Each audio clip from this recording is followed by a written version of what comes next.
Foundations of Western Political Thought. Module 6, Innocence and Terror, Jean-Jacques Rousseau. There is a type of thinker who looks at the world and sees a fall from grace. Once we were whole, once we were free, once we were good. Something happened. Call it civilization, call it history, call it the corruption of our nature by artificial institutions, and now we are broken, enslaved, wicked, but redemption is possible. Strip away the accretions, return to the source, be born again. Jean-Jacques Rousseau was such a thinker. He stands at the headwaters of modern radicalism, and the streams that flow from him have watered revolutions, ideologies, and catastrophes for over 2 centuries. To understand the modern left, its hopes, its assumptions, its persistent disappointments, you must understand Rousseau. He was also a genuinely strange man. Born in Geneva in 1712, he lost his mother at birth and was raised erratically by a watchmaker father who abandoned him at 10. He wandered, worked odd jobs, converted to Catholicism for patronage, then back to Protestantism, had 5 children by a semi-literate servant, and abandoned all of them to foundling homes, quarreled with nearly everyone who helped him, suffered from paranoia in his later years, and died in 1778 convinced that the world had conspired against him. None of this disqualifies his ideas, but it colors them. Rousseau's philosophy is intensely personal, a working out of his own sense of alienation, his longing for authenticity, his rage against a society that he felt had wounded him. When he writes about the corruption of civilization, he is also writing about himself. Our path through Rousseau runs thus: the state of nature, as he imagined it. Not Hobbes' war, but a solitary peace, the innocent creature uncorrupted by society. The fatal distinction between healthy self-love and the vanity that poisons everything. Property as the original sin, then the social contract and its terrifying concept, the general will that cannot err, the dissenter who must be forced to be free. We shall see how the French Revolution read him, quoted him, and followed his logic to the guillotine. And we shall meet the other Rousseau, the romantic who shaped how we think about childhood, authenticity, and the inner life. By the end, you will recognize his fingerprints on ideas you thought was simply modern common sense. The discourse on inequality. Rousseau burst onto the intellectual scene in 1750 by winning an essay competition. The Academy of Dijon had asked, Paz, has the restoration of the sciences and arts contributed to the purification of morals? Everyone expected the answer to be yes.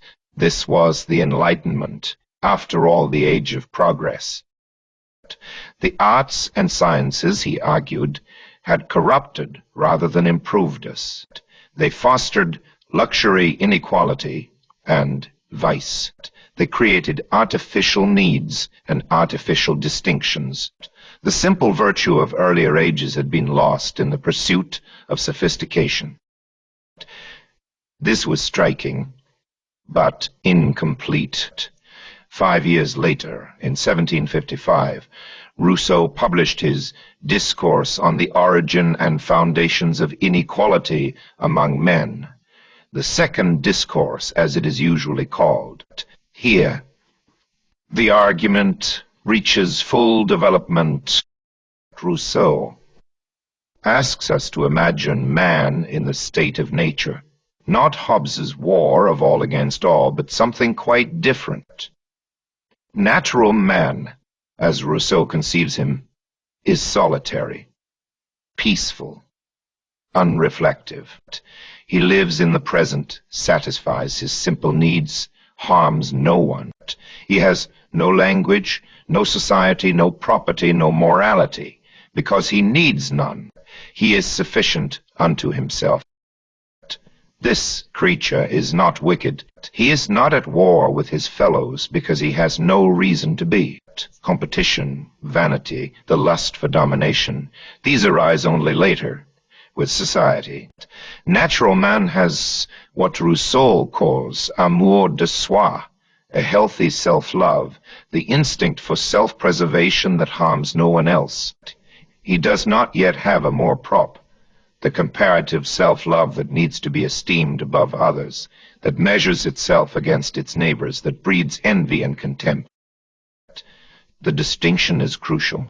Amour de soi is innocent, the animal desire to survive and be comfortable. Amour propre is the source of all our miseries, the need to be thought well of, to rank above others, to see ourselves reflected in their admiring eyes. It is insatiable. However much esteem you receive, you want more. However high you rank, someone ranks higher. Amour propre turns us into competitors, and competition turns us into enemies. Rousseau also attributes to natural man a quality he calls pité, natural compassion, an instinctive reluctance to see others suffer. This is not morality, which requires reason and society. It is simpler than that, a pre-rational recoil from the pain of others. Even animals have it. It tempers the self-interest that might otherwise make the state of nature brutal. So natural man is neither a noble philosopher nor a calculating brute. He is something simpler, an animal with basic needs, a capacity for pity, no vanity, no foresight, no language. He is happy in the way an animal is happy, not reflecting on his happiness, not comparing himself to others, not wanting what he doesn't have. How did we fall from this state? Rousseau's answer is historical, or rather conjectural history, since he admits he cannot know what actually happened. He is not writing empirical anthropology. He is constructing a thought experiment. What must have happened for us to end up as we are? At some point, people began to live together. Perhaps a natural catastrophe forced cooperation. Perhaps population growth made solid. The first societies were loose, temporary, barely social at all. But gradually, families formed, people settled. They began to compare themselves to one another. This is the fatal step. Once you compare, you compete. Once you compete, you need to win. The peaceful equilibrium of natural man dissolves into the restless striving of social man. You want not just to be comfortable, but to be admired. You want not just food and shelter, but status, recognition, superiority. Language develops, and with language, the ability to deceive. Reason develops, and with reason, the ability to exploit. Skills develop, and with skills, the ability to outcompete neighbors. Each development that seems like progress is actually a step deeper into corruption. Then comes the decisive moment.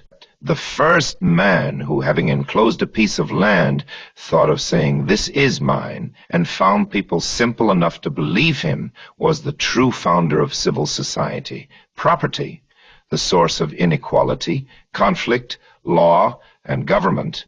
Before property, people had only what they could use. After property, some had more than they needed, while others had nothing. The rich grew richer, the poor grew poorer, and inequality calcified into permanence. With property came inequality. Some had more, others less. The rich needed to protect what they had from those who had not. They proposed laws and government, presented as being for everyone's benefit, but actually designed to secure their advantage. The poor, duped, agreed, And so society was founded on a fraud perpetuating the inequality that should never have existed. This is the origin of our chains. We are born free, meaning we are born without artificial subordination to others. But everywhere we are in chains, bound by laws, customs, institutions that serve the powerful and keep the rest in subjection. The freedom we lost was real. The society we gained is a prison. The problem with the premise. Let us pause here, because everything depends on the picture of natural man. Is it true? Was there ever such a creature, solitary, peaceful, pre-social, uncorrupted? The evidence says no, and this is not a minor quibble. If the premise falls, the entire edifice collapses. Human beings are social animals. We evolved in groups. Our ancestors were social for millions of years before they were human. The great apes, our closest relatives, live in complex social structures with hierarchies, alliances, conflicts, and reconciliations. There is no point in our evolutionary history where we were solitary wanderers. Our psychology is shaped by this deep social past. We have innate capacities for language, for reading intentions, for cooperation, for competition, for revenge, for forgiveness. These are not corruptions imposed by civilization. They are the evolved equipment of a social species. The social is not an addition to our nature. It is our nature. And what of the noble savage, the peaceful, primitive, uncorrupted by civilization? The record of pre-agricultural societies, the closest approximation we have to Rousseau's state of nature, is not what he imagined violence was endemic. Anthropologists who have studied hunter-gatherer societies find rates of death by violence far exceeding those in modern states. War between groups was common. Homicide within groups was frequent. Infanticide, abandonment of the elderly, lethal feuds. These were facts of life, not aberrations. Lawrence Keeley's book, War Before Civilization, documents archaeological and ethnographic evidence that demolishes the myth of peaceful primitives. Steven Pinker, in The Better Angels of Our Nature, marshals the statistics. Your chances of dying violently were far higher in a pre-state society than in even the bloodiest modern states. The 20th century's wars and genocides, horrific as they were, killed a smaller percentage of the population than routine violence in many tribal societies. Hobbes was wrong to imagine a war of all against all.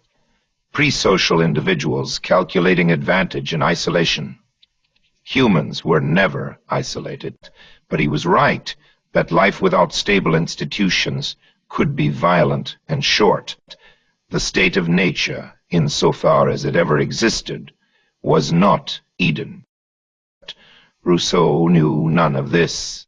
He was writing in the 18th century, when knowledge of non-European peoples was fragmentary and often romantic.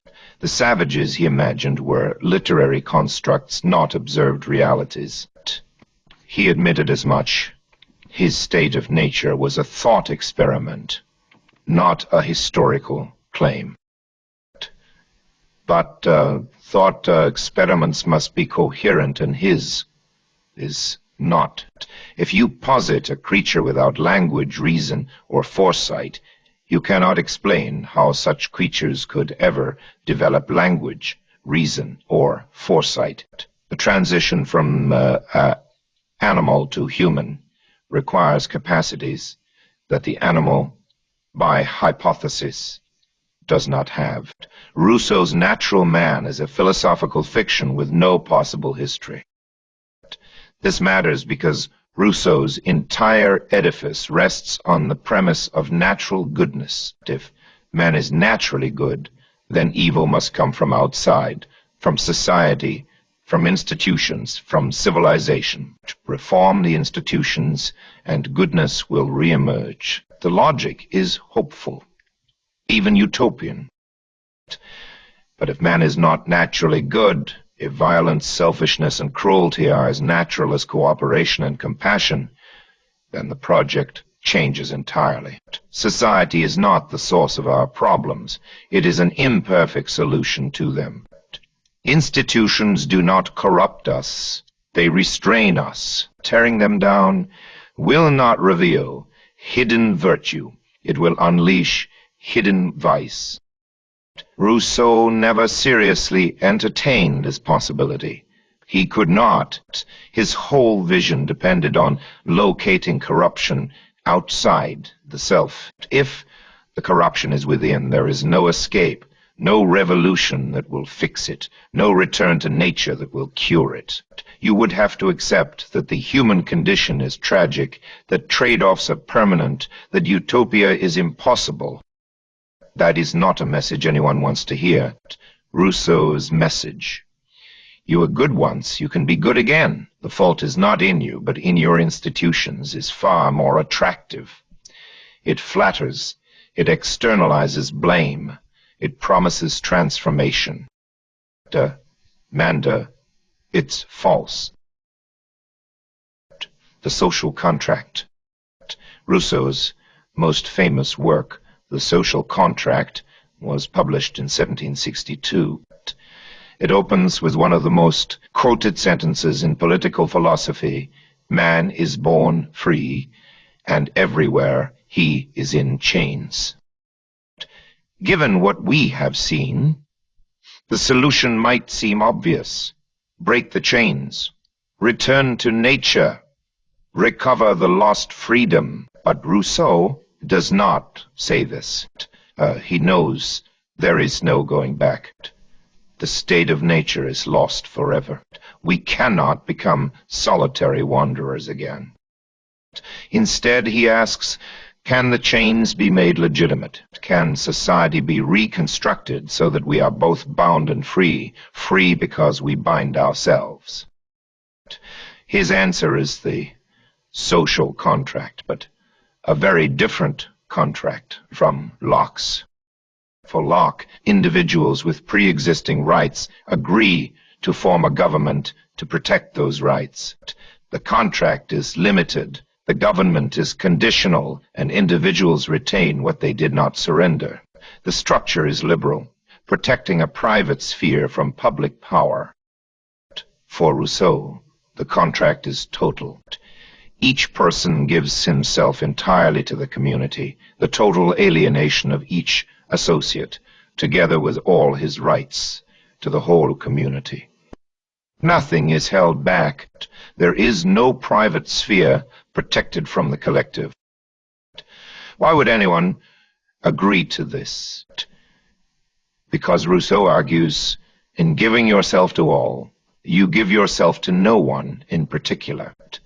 You exchange dependence on particular wills, which is slavery, for dependence on the general will, which is freedom. You obey only yourself because you are part of the sovereign that makes the laws you obey. This requires unpacking. In Rousseau's scheme, sovereignty, the ultimate political authority, belongs to the people as a whole, not to a king, not to a parliament, not to representatives. The people themselves are sovereign, and sovereignty cannot be represented. When you vote for a representative, you do not transfer your sovereignty, you merely choose an administrator. The moment you think your representative can will for you, you are no longer free. This is why Rousseau admired small republics, Geneva, Sparta, Rome in its early days. Only in a Small community can citizens actually gather, deliberate, and exercise sovereignty directly. Large states require representation, and representation is a step toward slavery. The sovereign people make laws. But the sovereign is not above the law. It is the law. There is no distinction between the ruler and the ruled, because they are the same. The people collectively bind themselves. This is what makes obedience compatible with freedom. You obey only rules you have made for yourself. But this raises the obvious question, what about dissent? What about the individual who disagrees with the collective decision? This is the concept of the general will, volonté générale, and it is the heart of Rousseau's politics. The general will. The general will is not the will of all, not a mere aggregation of individual preferences. It is what the community would will if it willed rightly, what is truly in the common interest, as opposed to what individuals happen to want. Individuals can be mistaken about their own good. They can be selfish, short-sighted, deceived. The will of all, simply summed, might be foolish or wicked. But the general will, by definition, aims at the common good. It cannot err, because it is defined as that which aims at the common good. How do we know what the general will is? This is where Rousseau becomes difficult and dangerous. He says the general will emerges when citizens deliberate together, each setting aside his private interest and asking what is best for all.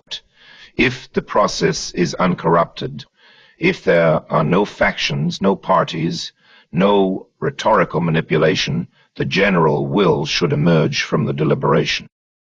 But what if it does not? What if individuals persist in their private views, refuse to see the common good, vote for their own advantage? Rousseau's answer is chilling. Such individuals are mistaken about what they really will. They think they want their private interest, but their true will, their will as citizens, as members of the sovereign, is the general will. If they are forced to obey the general will, they are merely being forced to be free.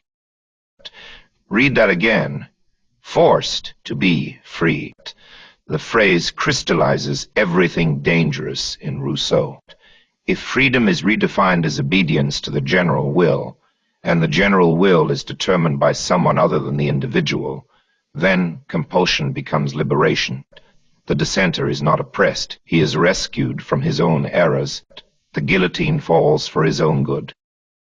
This is the logic of totalitarianism, not the cynical tyranny that knows itself to be tyranny, but the idealistic tyranny that believes it is serving human freedom.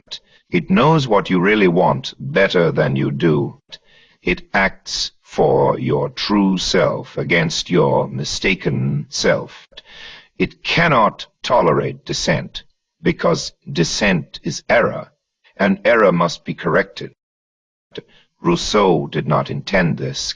He imagined small, homogeneous communities where the general will would emerge naturally from shared values and common life, something like his idealized Geneva.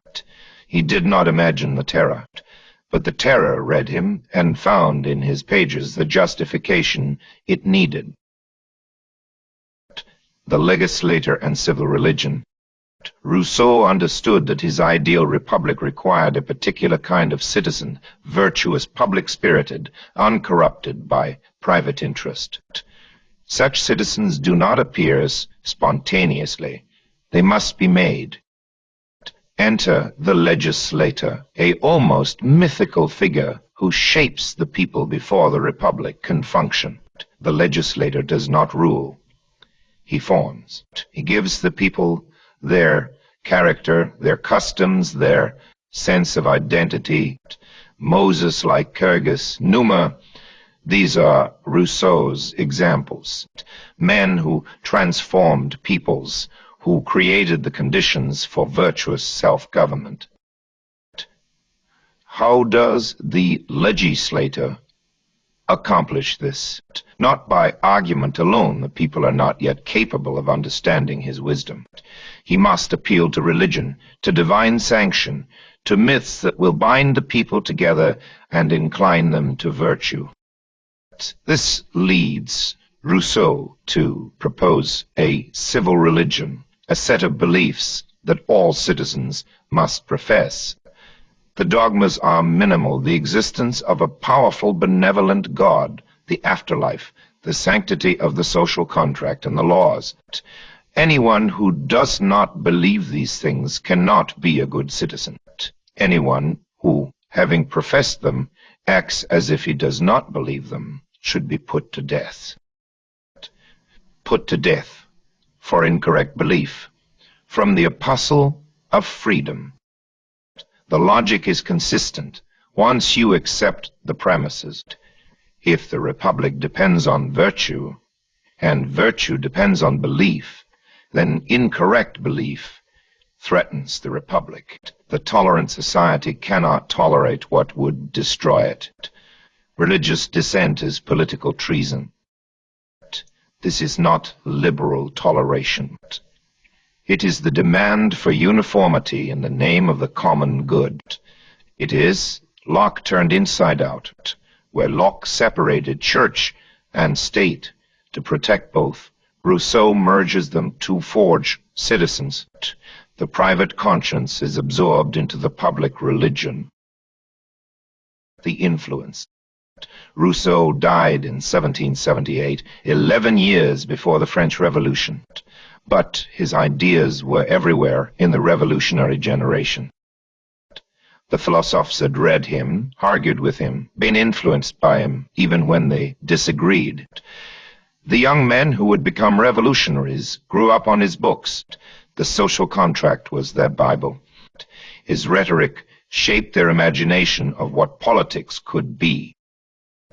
The Declaration of the Rights of Man and of the Citizen, 1789, echoes him, the general will as the source of law, the nation as sovereign, rights as deriving from citizenship rather than nature, where Locke's rights are pre-political, held by individuals in the state of nature. The Declaration's rights are granted by the nation to its citizens. The frame is Rousseauian. The revolutionaries read Rousseau. They quoted him. They transferred his remains to the Pantheon in a grand ceremony in 1794, during the height of the Terror. His coffin was inscribed, "Here lies the man of nature and of truth." And the Terror, the Committee of Public Safety, sending thousands to the guillotine, spoke the language of the general will. Robespierre, the incorruptible, as he styled himself, was a devoted Rousseauist. He had made a pilgrimage to meet the great man in his final years. He believed with complete sincerity that he was enacting Rousseau's vision. The enemies of the Republic were enemies of the people, and the people, the sovereign, the general will, had the right to destroy them. The king was executed not as a criminal, but as an enemy of the nation. The Girondins were executed for factionalism, for putting party above the general will.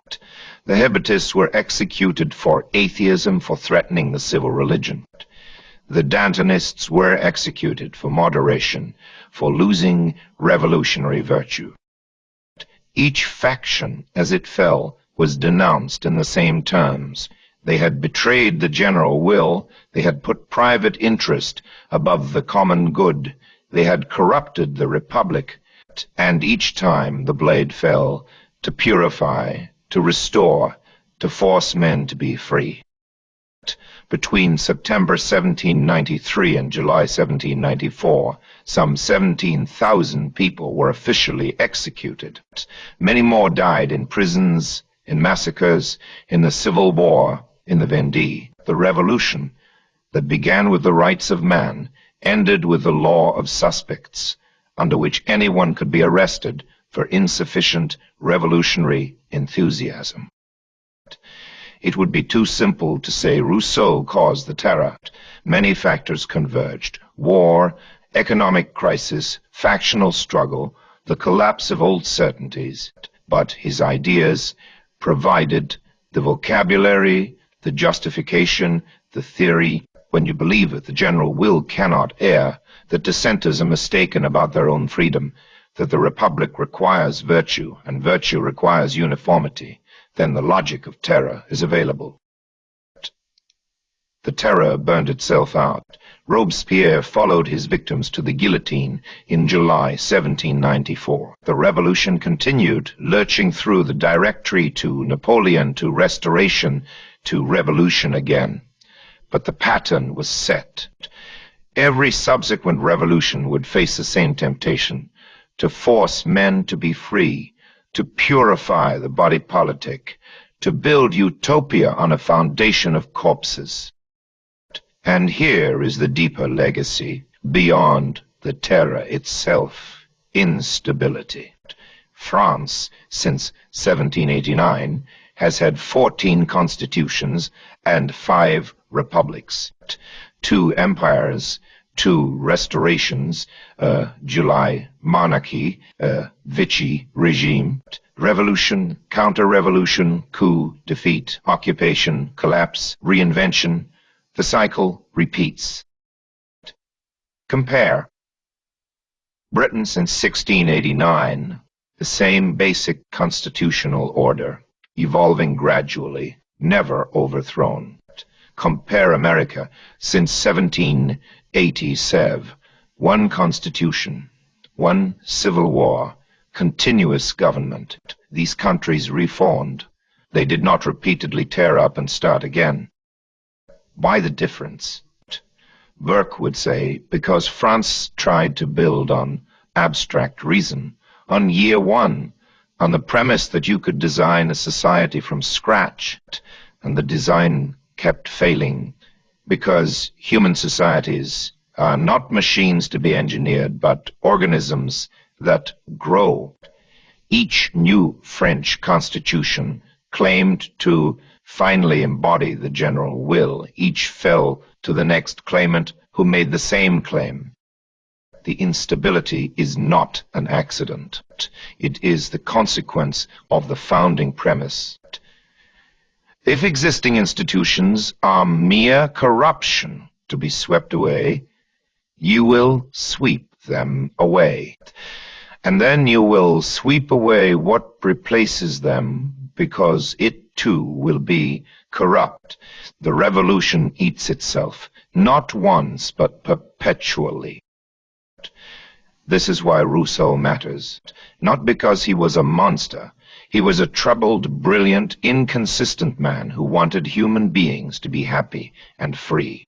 But because his ideas, followed rigorously, lead where he did not want to go. The road to hell is paved with intentions like his. So in the Romantic legacy. There is another, Rousseau, the Rousseau of feeling, of nature, of authenticity. This Rousseau shaped the modern soul as much as the political Rousseau shaped modern revolutions. Emile, published in 1762, the same year as The Social Contract, is a treatise on education disguised as a novel. It follows the upbringing of a fictional boy from infancy to adulthood, and its central argument is against the prevailing educational methods of the time. Children, Rousseau argues, are not miniature adults to be stuffed with adult knowledge. They have their own ways of thinking, feeling, and learning. Education should follow nature, not force it. Let the child develop at his own pace. Let him learn from experience rather than books. Protect him from the corrupting influences of society until he is strong enough to resist them. Don't teach morality through lectures. Let the natural consequences of actions instruct. Do not break the child's will. channel his natural impulses. Do not impose artificial disciplines. Cultivate natural virtues. The goal is not to produce a scholar, but a man, self-sufficient, emotionally healthy, capable of thinking for himself. This was revolutionary. It changed how the West thinks about childhood. Before Rousseau, children were often seen as small sinners whose original sin must be beaten out of them, or as blank slates to be inscribed by authority. After Rousseau, childhood became a special state with its own dignity, its own logic, its own rights. The modern cult of child-centered education for better and worse begins with Émile. Julie, or The New Heloise, published in 1761, was the best-selling novel of the 18th century. It's a story of passionate love between a tutor and his noble pupil, their separation, her marriage to another, and their enduring spiritual connection. It's sentimental, overwrought by modern standards, and wildly influential. The novel validated emotion. It taught readers to feel deeply and to value their feelings. It presented nature, mountains, lakes, simple rural life as morally superior to the artificiality of cities and courts. It pioneered the confessional mode, the pouring out of the heart onto the page. The Confessions, published posthumously, took this further. Rousseau promised to reveal himself entirely, every weakness, every shameful act, every secret thought. I am resolved on an undertaking that has no model and will have no imitator. I want to show my fellow men a man in all the truth of nature, and this man is to be myself. This is the first modern autobiography in the full sense, not a chronicle of public deeds, but an exploration of private consciousness. Augustine's Confessions had focused on his conversion, Rousseau's focus on his whole self, including the parts that reflect badly on him. He confesses to petty theft, to sexual adventures, to abandoning his children. He presents himself as flawed but authentic. The Confessions invented a genre. Every memoir that dwells on the author's inner life, every celebrity tell-all, every therapeutic unburdening, these are Rousseau's heirs. The assumption that authenticity requires confession, that the true self is the revealed self, that hiding is a kind of lie. This is his legacy. This Rousseau-shaped romanticism, the movement that valued emotion over reason, nature over civilization, the individual soul over social convention. Wordsworth wandering the Lake District, Shelley celebrating the Wild West wind, Byron posing as the brooding outcast. The romantic poets are his children. So he's the modern cult of authenticity, the injunction to be yourself, the suspicion of convention and conformity. This is the gentler Rousseau, and his influence has been enormous. But notice the continuity with the political Rousseau. Both rest on the same premise: nature is good, society corrupts. For the political Rousseau, the conclusion is revolution, rebuild society according to the general will. For the romantic Rousseau, the conclusion is escape, flee society, return to nature, cultivate your inner life. Both assume that the self is naturally good and only needs to be liberated from external constraints. Both underestimate the darkness within, the possibility that the authentic self freed from constraint might be selfish, cruel, destructive. Both promise liberation and deliver, often, new forms of bondage, the tyranny of the majority, the tyranny of the self. How to recognize Rousseau today. When someone says that human beings are naturally good and only made bad by society, that is Rousseau. The premise runs through progressive thought like a golden thread. Crime is caused by poverty, not by criminals. Violence is caused by oppression, not by violent people. Reform the conditions and the goodness will emerge. When someone locates evil in structures rather than individuals, in capitalism, in patriarchy, in white supremacy, in the system, they are thinking Rousseauian thoughts. The individual criminal is not really responsible. The system made him what he is. Change the structure, and goodness will emerge. This is the logic of every revolutionary movement, and it fails for the same reason. Rousseau's premise fails. The structures are not the source of the evil. They are imperfect responses to it. When someone distrusts institutions as inherently corrupt, as masks for power, as obstacles to authentic human flourishing, that is Rousseau's voice, the state, the church, the corporation, the family, all suspect, all potentially oppressive, all standing between the authentic self and its fulfillment. When someone calls for revolution to sweep away the old and build the new, year zero, the blank slate, the fresh start, they are following a path he cleared. The French Revolution was year one. The Russian Revolution reset the calendar. The Chinese Cultural Revolution sought to destroy every remnant of the old society. Each promised liberation, each delivered terror. When someone demands conformity in the name of liberation, you must use these words, hold these views, or you are an enemy of progress. The logic of the general will is at work.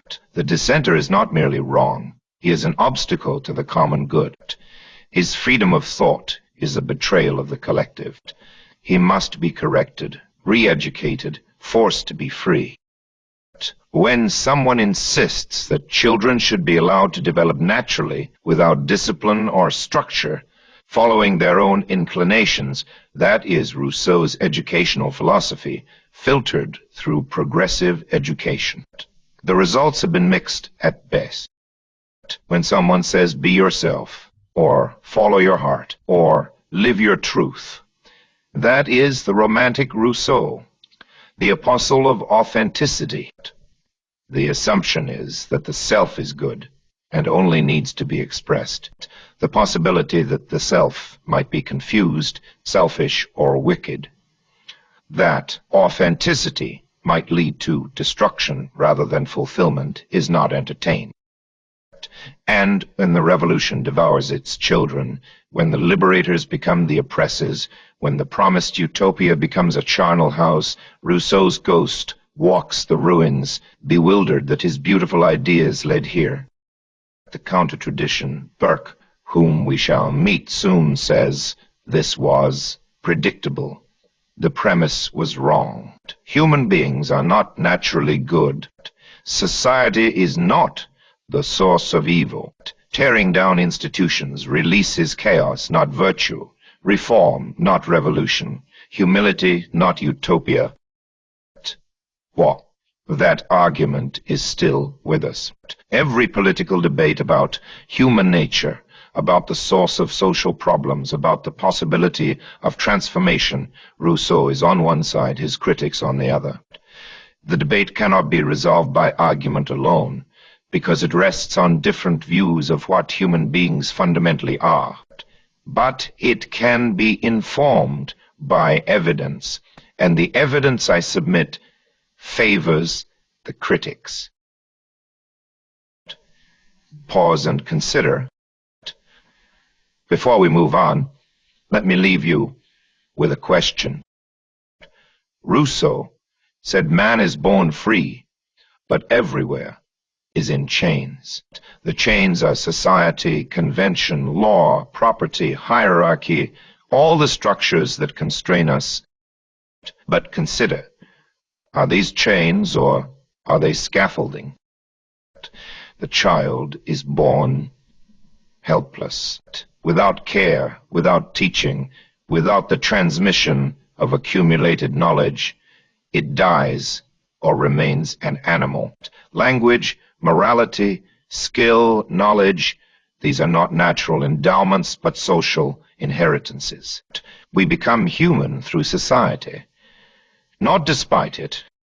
The structures Rousseau despised, law, property, government, are not prisons. They are the conditions that make complex cooperation possible. Without property, no one invests in the future.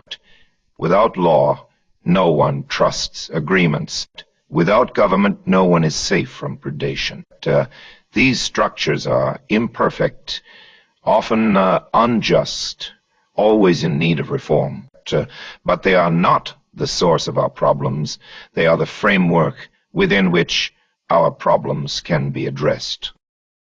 If this is true, then Rousseau has it backwards. We are not born free and then chained.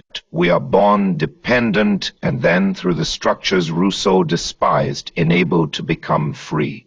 The chains are the conditions of freedom, not its opposite.